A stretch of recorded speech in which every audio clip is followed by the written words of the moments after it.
Budget ক্যাটাগরিতে গেমারদের জন্য smartphone নিয়ে হাজির হয়ে গেল এবার OnePlusও। Realme P4X অথবা iqoo Z10X কে টক্কর দেওয়ার মতো একটা ফোন লঞ্চ করে দিয়েছে তারা, যেখানে কিনা Mediatek Dimensity 7400 approx চিপসেটটাকে ইউজ করা হয়েছে।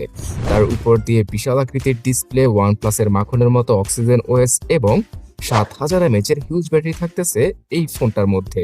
কিন্তু ভাই ঘাবলা আছে। ঘাবলাটা সম্পর্কে জানতে ভিডিওটা একটু কষ্ট করে শেষ পর্যন্ত দেখুন আর লাইক সাবস্ক্রাইব করে ফেলুন যদি আপনি না করে থাকেন। সো OnePlus এর নট সি সিরিজের এই লাইট ভার্সনটা গতবার আসেনি, বাট এবার চলে আসছে এবং এই CE6 লাইট স্মার্টফোনটাতে পাওয়া যাবে পুরোপুরি প্লাস্টিকের বিল্ড কোয়ালিটি। 208 গ্রাম ওজনের সাথে আসা এই ডিভাইসটি 8.5 মিলিমিটার থিকনেসকে ক্যারি করছে। এক হাতে ইউজ করার জন্য ফোনটা তেমন একটা পজিটিভ ভাইব দিচ্ছে না, সো যাদের হাত বড় তারাই এক হাতে ইউজ করতে পারবে। IP64 এর ওয়াটার এবং ডাস্ট রেজিস্ট্যান্টটা রয়েছে ফোনটার ভেতরে, আর এবার অ্যামোলেড নয় IPS LCD প্যানেলের সাথে গিয়েছে OnePlus। এটা রিজনটা একটু পরে জানাচ্ছি, তার আগে ডিসপ্লের কোয়ালিটি কেমন সেটা জানিয়ে দিই। প্রথম দেখায় ডিসপ্লের উপরে এবং নিচের বেজেলটা একটু বেশি মনে হবে, বাট এটা one of the best IPS LCD প্যানেলের ডিসপ্লে, যেখানে কিনা সর্বোচ্চ 144 হার্টজটা কাজ করতে পারে।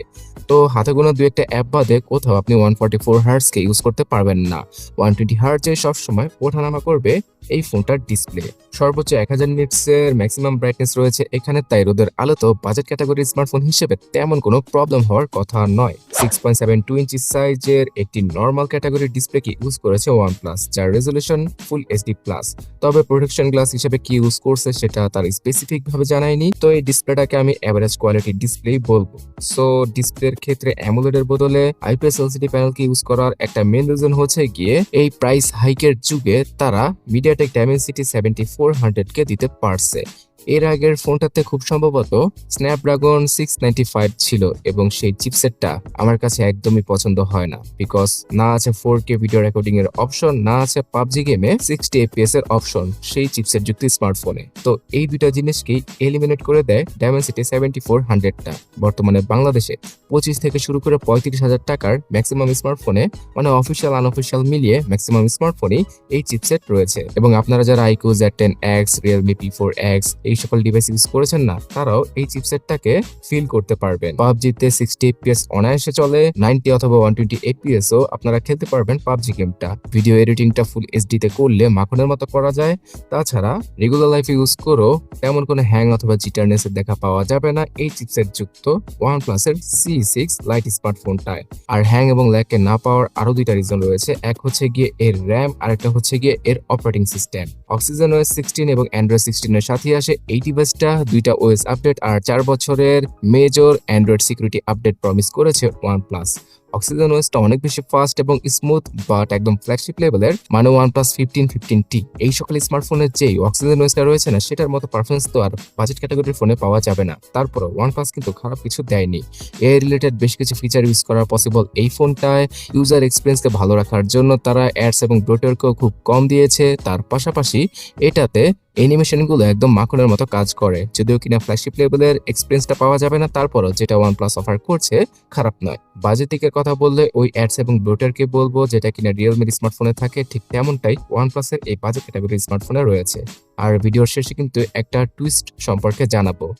ওকে, সো অপারেটিং সিস্টেমটা ভালো, তার পাশাপাশি 6128, 8128 এবং 8256 এই তিনটা ভেরিয়েন্টের সাথে ইন্ডিয়ান মার্কেটে পাওয়া যাবে OnePlus CE6 লাইট। তার উপর দিয়ে UFS 3.1 ক্যাটাগরির ইন্টারনাল মেমোরিকে দিয়ে দিয়েছে OnePlus। এটাও জোস লেভেলের কাজ করেছে তারা।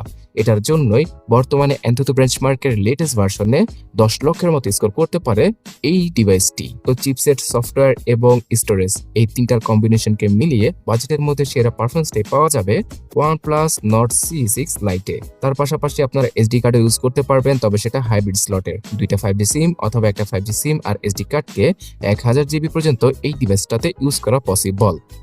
তো গাইস, এত ভালো ভালো জিনিস সম্পর্কে জানালাম, বাজেট দিকটা সম্পর্কে জানবেন না? কি হয়েছে? বাজেট দিকটা লাগবে আপনাদের কাছে ক্যামেরা সেকশনে। 50 মেগাপিক্সেলের ওয়াইস ছাড়া ক্যামেরাকে ইউজ করা হয়েছে এখানে, মানে এটাতে জাইরোবেস EIS পাওয়া যাবে স্টেবিলাইজেশনের ক্ষেত্রে। তো এই জিনিসটা মানা যায়। 4K 30fps এর রেকর্ডিংটা দিয়েছে, যেটা কিনা চলার মতো, এই জিনিসটাও মানা যায়। বাট এইরকম একটা জোস স্মার্টফোনে 16 অথবা 13 মেগাপিক্সেলের সেলফি ক্যামেরা না দিয়ে 8 মেগাপিক্সেলের নর্মাল কোয়ালিটির সেলফি ক্যামেরাকে দেওয়া একদমই ঠিক হয়নি। যদিও কিনা সেলফি ক্যামেরাতেও জাইরোবেস ইএস এর সাপোর্টটা পাওয়া যাবে, তবে সেটা তেমন একটা কাজে আসবে না বলে আমি মনে করি, বিকজ এটা দ্বারা ভিডিও শুট করলে কোয়ালিটি তেমন একটা ভালো হয় না, শার্পনেসের ঘাটতি দেখা যায় এবং মনের মতো হয় না। তো সেলফি ক্যামেরাটাই একটা ব্যাকডেটেড জিনিস এখানে, এবং সেলফি ক্যামেরাতে ভালো কিছু দিলে প্রাইস আরো 1000 টাকা বাড়িয়ে অথবা 1000 রুপি বাড়িয়ে আমি অন্তত পক্ষে খুশি হতাম। তাহলে এই ফোনটা একটা ব্যালেন্স ক্যাটাগরির স্মার্টফোনে চলে যেত। বাট ওয়ানপ্লাস তো ওয়ানপ্লাস, এর আগের ভার্সনের ফোনটাতে কিন্তু 16 মেগাপিক্সেলের সেলফি ছিল। ডুয়াল স্টোরেজ স্পিকার পাওয়া যাবে ফোনটার উপরে এবং নিচে, তবে পাওয়া যাবে না হেডফোন জ্যাকের গর্ত। এবং সেন্সরগত দিক দিয়ে সাইড মাউন্টেড ফিঙ্গারপ্রিন্ট স্ক্যানার, যেটা কিনা যথেষ্ট ফাস্ট ছিল, জাইরো সহ সব ধরনের প্রয়োজনীয় সেন্সরকে দিয়ে দিয়েছে ওয়ানপ্লাস। রয়েছে ব্লুটুথ 5.4 এবং ডুয়াল ব্যান্ডের ওয়াইফাই। তাছাড়া 7000 mAh এর হিউজ ব্যাটারি পাওয়া যাবে এখানে, 45 ওয়াটের চার্জিং স্পিডটাকেও দিয়ে দিচ্ছে তারা। এক কথা বলতে গেলে 2 দিনের মতো ব্যাটারি ব্যাকআপ টেনে টুনে পেয়ে যাবেন। তার পাশাপাশি 1.5 ঘন্টা কি 2 ঘন্টার মতো সময় লেগে যাবে ফোনটাকে ফুললি চার্জ করতে। এটা খুব ভালো একটা দিক। ব্ল্যাক এবং মিন্ট এই দুইটা কালারই বর্তমানে ইন্ডিয়ান মার্কেটে এই ফোনটা বাজেট ক্যাটাগরিতে রাজত্ব করার জন্য এসেছে, যদিও কিনা প্রাইসটা একটু মনে হবে, বিকজ বর্তমানে যেহেতু সব ফোনের প্রাইস বেড়েছে, তাই এটাকে আমরা 15,000 রুপির স্মার্টফোন হিসেবে গণ্য করতে পারি না।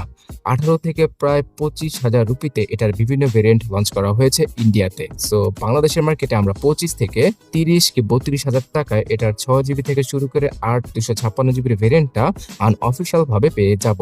এবং সেই বাজেটে শুধুমাত্র সেলফি ক্যামেরাকে বাদ দিলে আমার কাছে বেস্ট একটা ডিভাইস মনে হচ্ছে OnePlus Nord C6 Lite কে, পারফরমেন্সগত দিক দিয়ে।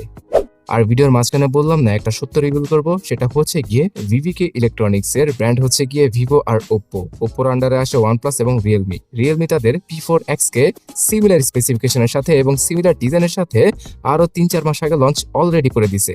তো সেই P4X টাকেই ওয়ানপ্লাস রিব্র্যান্ড করে তাদের নামে নতুনভাবে নিয়ে এসেছে। আর এটার যে স্পেসিফিকেশন আছে না, পুরো OnePlus Nord C6 Lite এর, এটা পুরোপুরি মিল খেয়ে যায় iqoo Z10X এর সাথে। চিন্তা করছেন এক কোম্পানি একটা ফোন অথবা একটা ফোনের পার্টসই বিভিন্ন নামে কিভাবে ঘুরায় পেঁচায় মার্কেটে নিয়ে আসছে। তো যেটাই বলুন না কেন, যদি রিয়েলমি P4X টা 20 থেকে 25,000 টাকায় পান না, তাহলে ওয়ানপ্লাস এর Nord C6 Lite টাকে ভুলে যান, বিকজ সিমিলার জিনিসটা আপনারা কম টাকায় পেয়ে যাচ্ছেন।